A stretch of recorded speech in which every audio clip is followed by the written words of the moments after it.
What's going on, everybody? You already know what it is. This is Tune In Sports. I am the voice for Cavs fans. What's going on, everybody? Shout out to my guy Andre 76, man. I see you, bro. He say seeing Jared Allen on the intro video makes me sick. Shame. Shame. Shame on you, man. Shame on you, bro. Yo, I'm actually at all the stuff I said about Jared Allen, man. I'm so happy he back. That's my guy now, man. I ain't gonna lie. I was missing Jared Allen for these last couple of games. But hey man, look, Jared Allen, I gotta look, he's in the intro. He's part of our core, so he's uh he's the he's the top four. He's in the top four when it comes to important plays on this team. Whether he's the third most important player, whatever order you want to put it in. But he's definitely important, man. But nah, let me get to what I was getting on here about, man. Shout out to Andre 76 though. Appreciate you though, man. But nah, so I just wanted to get on here real quick. I know we got some things going on tonight. And we have some, injury updates, as well. So like, uh, so speaking of Cavs fans and NBA fans, we should be ready to go tonight. As far as the injuries goes, so here's the injury update, right? So Coach AB said yesterday only Sam Merrill, he wasn't a participant for practice. And Isaac Okoro, he's doing better with his knee. As y'all know, he having knee problems, but his knee is feeling better. So that should be good news, right there, right? But most likely, Isaac Okoro not going to play. He won't play. I think he's going to be listed out as far as tonight goes. So no Sam Merrill. I believe it's illness. No Isaiah Coro. Still no Todd Jerome. Um, he dealing with an ankle situation, and our two-way guys, they won't be active either in this game, or they won't be active for this road trip, as far as I'm concerned. No Emoni Bates or Isaiah Mobley, but Craig Porter Jr. he might be suited up tonight due to the lack of guards because Todd Jerome not going to be playing, and Ricky Rubio is still absent. So Rubio be out, obviously. So yeah, so expect to see CPJ today. Now if JB play him, that's I don't know. That's up to JB and the coaching staff. They're gonna play CPJ, but he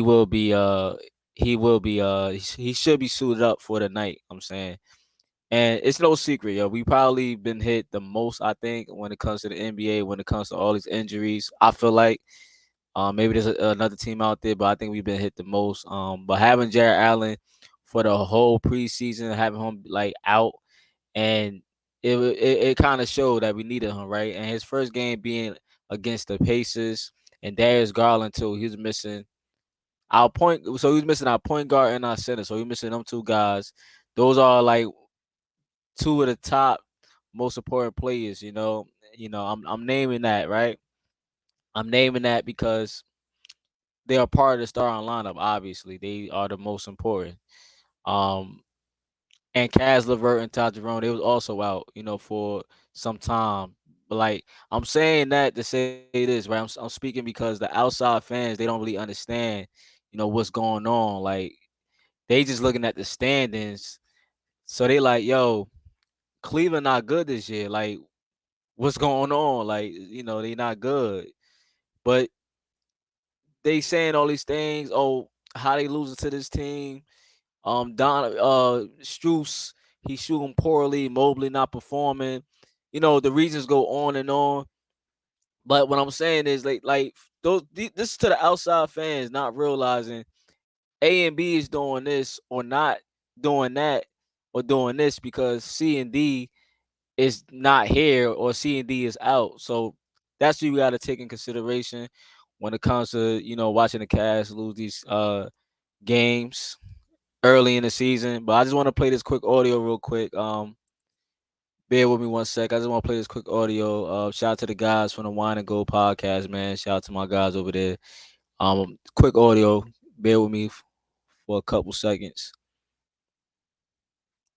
Yeah, That's the way you want it. That's the way we want to play. and sometimes, like you mentioned, the Movies World podcast, we were talking about how I sometimes, I don't feel like I have to apologize, but you and I have a different angle onto what's going on a day-to-day basis. And the fact that JB Bickerstaff had not had the chance to play his starting lineup, and that means having his rotations and get the player, like basically have all the bullets in his holster Right. for the last two games he's had. And you can see the difference in our offense and defense when Jared Allen is in. And remember, he's a little bit not out of shape in the meaning that he just out of game shape because he didn't move much in the And he talked about today at practice. He talked about how he was gassed that first game. You back. could tell, and you could tell the pushing and you know, and the first time back, it's Miles Turner who likes to play on the outside, and he was like moving all over the place. So and had a monster game too. He hit his first 4 threes, I think. So that's one factor, and the other one is Darius Garland getting healthy, and also if you think about the start of the season that La Araña is having. And when you do things, I always say, NBA. and I hate to bring his name on, but when you talk Cavs, you're always going to have to find LeBron in the conversation. But to do things that nobody Want to look. pushing and the first time back, it's Miles Turner who likes to play on the outside, and he was like moving all over the place. So and had a monster game too. He hit his first 4 threes, I think. So that's one factor, and the other one is Darius Garland getting healthy, and also if you think about the start of the season that La Araña is having. And when you do things, I always say, NBA. and I hate to bring his name on, but when you talk Cavs, you're always going to have to find LeBron in the conversation. But to do things that nobody has ever done for the Cavs, when LeBron played here, whatever years he played, 8 years? So I think it's incredible to see what Mitchell has been doing quietly, I think. Pretty quietly, and I'm glad you mentioned that because you talked about things that LeBron didn't do. Mm-hmm. Last week, Evan Mobley, that game in New York, he put up numbers. You mentioned quietly because he didn't have a 35-point game, but the steals, the blocks, the rebounds, the assists. No Cavalier player had ever put up those numbers. And again, they weren't all. It wasn't 28 points. It was all 14 points, 15 rebounds. But he got 2 games with 15 plus rebounds already. So again, that's the golden child. I think even people I talk to, are slightly impatient with him. They want him to make this big step, and it's like that's not the way he plays the game. Mm-hmm. Evan's going to just get better gradually, and eventually he's going to be just a superstar. The great thing, and I was thinking about it today, it's not, obviously I'm not comparing the players because it's 2 different, but like with Wembanyama, what he's doing right now is kind of like what Mobley was doing up to now. Mm-hmm. A lot of it just thanks to their skills and to their physique. Right, they still haven't really gotten to the point where they can use the in Spanish we just call me or the fun, like the meaning, like when the veteran moves and thing. So it is amazing to sit and wait and see what the flashes that these kids all have. So I think it's been a great start for the Cavs, just putting up with all the little missing pieces that we have had, and. Again, I was glad we beat the Warriors because coming up, living on the road and then not being able to win at home yet. All the pushing and the first time. And shout out to Wembanyama, excuse me. Shout out to him, man. Him and Evan Mobley, 2 different peoples, 2 different paths. And Wembanyama, he got tools that I wish Evan Mobley had right now, but like they said, he's still going to be a working project. He's just not working at your pace. He's when the time will come, man. He's a working project, and he gets better.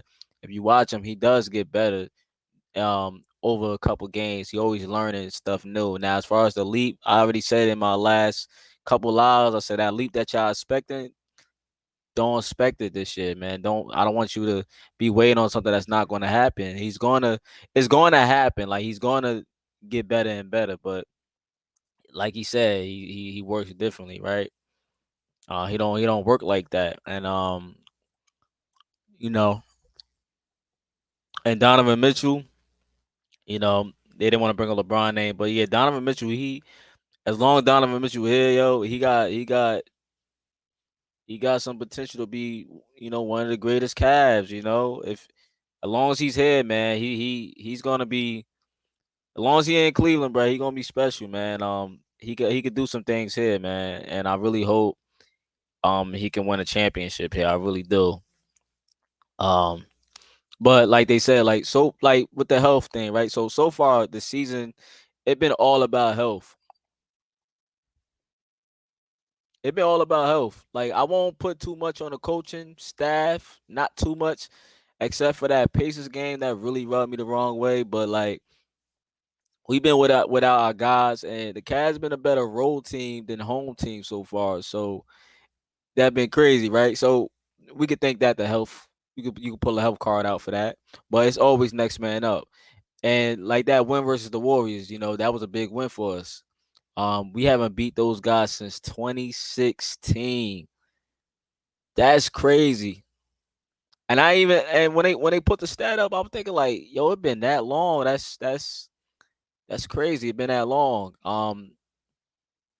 And of course I'm talking about the regular season. I'm not including the NBA finals, of course. We talking about the regular season. That's like right after we won the championship and them going out to acquire, KD, and that was the Christmas game, I believe. And that game was lit, man.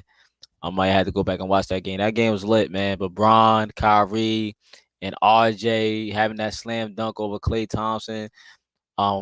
Kyrie with the shot over Clay, Braun with the Braun with the I think it was an and one dunk over Draymond and another person. He dunked on like two people, and we was able to clamp KD up at the last minute. I think that's how it went. But that was a good win, man. I feel like everyone was on one that game, man. That was a good win. At home. Did we play that game at home? That was a good win for the Cavs, man. Um, I forgot. I think we was home for that, right? But that was a good win. But to the new Cavaliers, of course, man, we was able to beat the Warriors and stop the win streak against us. But good win at home for the Cavs, right? Pertaining Cavs beating the Warriors, man. Good win. But it just comes down to health. That's all it is with this Cavaliers team right now. It comes down to health. But the Cavs, they are 3-4 right now. I could double check, but we 3-4, I believe. And every game we lost, we should have won, honestly. Maybe except the first Knicks game we played, where they did us dirty at home. Um, I don't have to bring up the reason why we lost that next game. Shorthanded. Um, in the first Pacers game where we didn't have Spider or Allen and DG, we didn't have none of them guys. So all the other games, I feel like we should have won, especially that Thunder game, where we blew a 10-point lead in the fourth. And the last Pacers game, the in season tournament we just had, where it was DG and Jared Allen first game playing. I feel like we should have won. I feel like we should have won that Thunder game, especially the Pacers game too. I'm not making no excuses, but we had a chance, and we lost that one due to coaching and performance. But up next, we do have the Oklahoma City Thunder, who I believe is 2-3 at home, and they just won a last one at home. I think beating the Atlanta Hawks. So I won't say too much on this. That's what we got up next. That's what we got to play next. And the Thunder is a team you should consider. I consider them like a no nights off type of team, in my opinion. Like you got to come ready to play, man. Don't let them get the double digit lead, and now you got to start playing from behind. Like we can't do that, man. Just try to contain Shai. We know he like the ISO. Um, get to his spots. He might look. He might get his 25 to 30. He might get that tonight, maybe. But I will hope like we could keep him at least under 20. That's just me. What I hope. Um, let's play some defense. Get some points in the transition. Get some transition buckets. Get some points on the fast break. Definitely play defense. That's the main thing. Defense is important. Um, feed our bigs, yo. You gotta feed our guys, man. Feed our bigs the ball this game. I feel like, they big, man. We got our bigs back. We got Allen back. Oklahoma, they small. We should have the biggest players on the floor. And I'm talking about as far as height and weight goes. We let Chet have a career night. I feel like when we played them last time, he outperformed. Him and Mobley was kind of close, but I think he got Mobley. I think I edged the Chet. Chet had like 7 blocks, I think, man. We let this kid.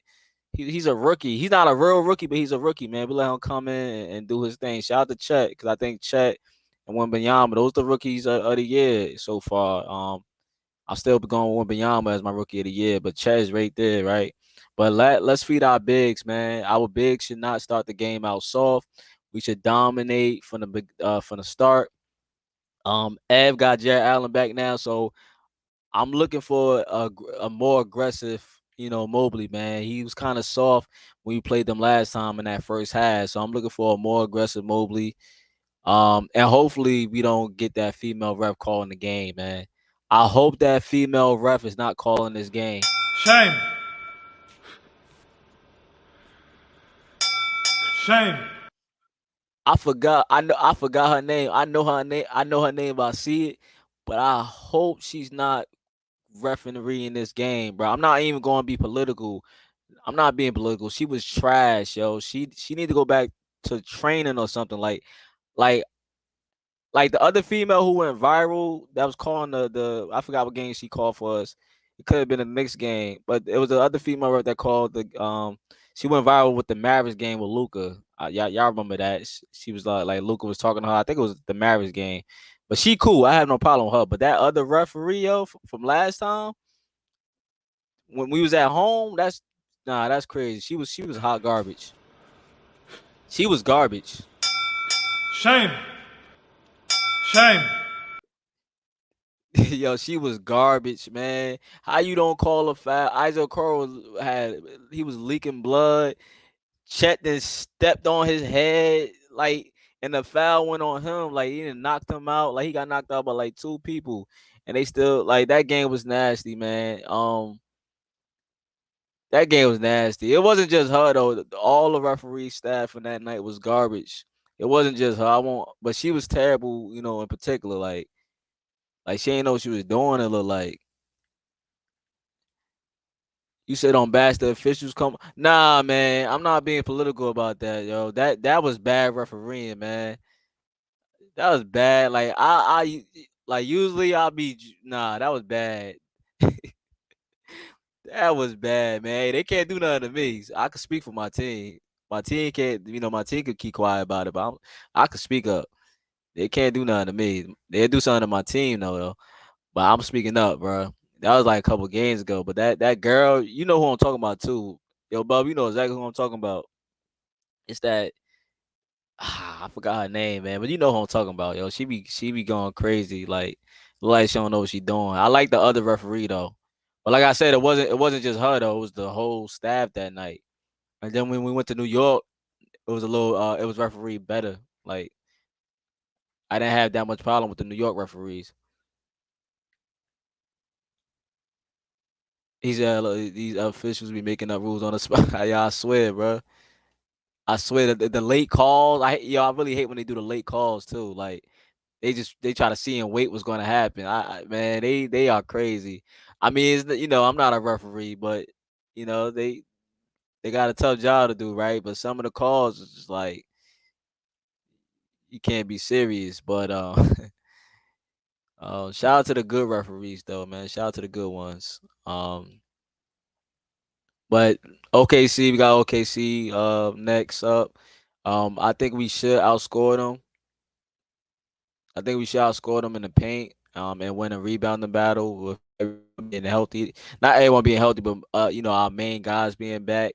I think we should out rebound them and score more than them in the paint. So let's see what happens. It's gonna be a tough road trip, but Spartans, prepare for glory. we got this. I'm gonna be confident, man. I don't know what's the outcome, but we got this, man. We did lose part of our defense, with Crow being out. Because I think he's gonna be listed out for this game. So Oh, and as far as the two-way guys go, before I get ready to close out, before I get to the closeout, man. Emoni Bates, Isaiah Mobley, Craig Porter Jr. are two-way guys.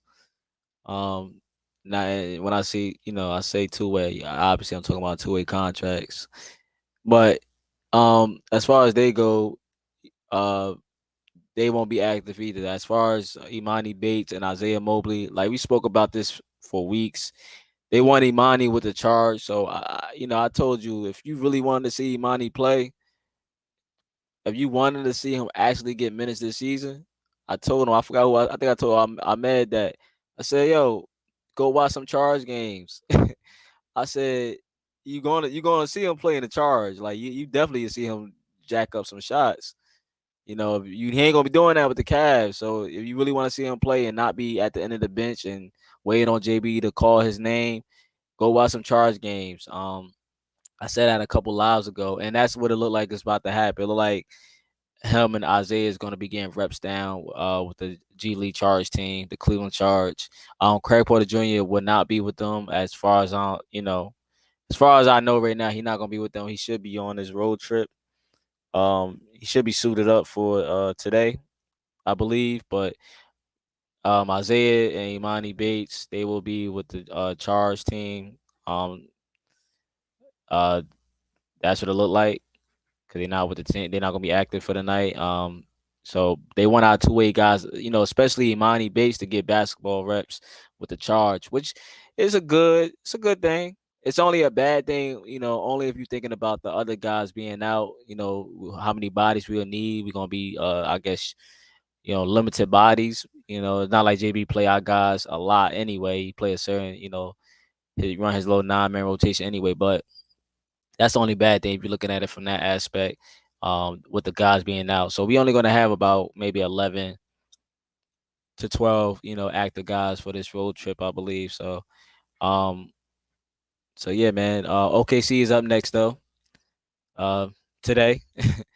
Hopefully, we able to, pull this out, man. But shout out to everybody and everyone on the playback, man. Shout out to everybody in the live. Peace and love. Hit that like button for the Cavs. It's free. But yeah, that's been my time. Cavs fans, NBA fans. Go Cavs. With the 49th pick in the 2023 NBA Draft, the Cleveland Cavaliers select Emoni Bates from Eastern Michigan University.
That's a way to respond, right? Understanding the moment, okay? Taking a lesson, learning our lesson, and then applying all the things that we talked about. The effort that you guys put in on the defensive end of the floor was phenomenal, okay? That was textbook Cavaliers defense. And then the offensive end of the floor, we shared it, we attacked the paint, we got what we wanted, okay? That was a phenomenal job.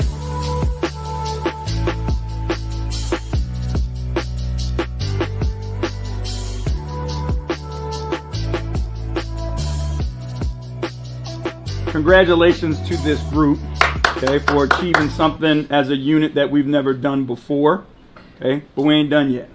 All right, let's go. Yes, sir.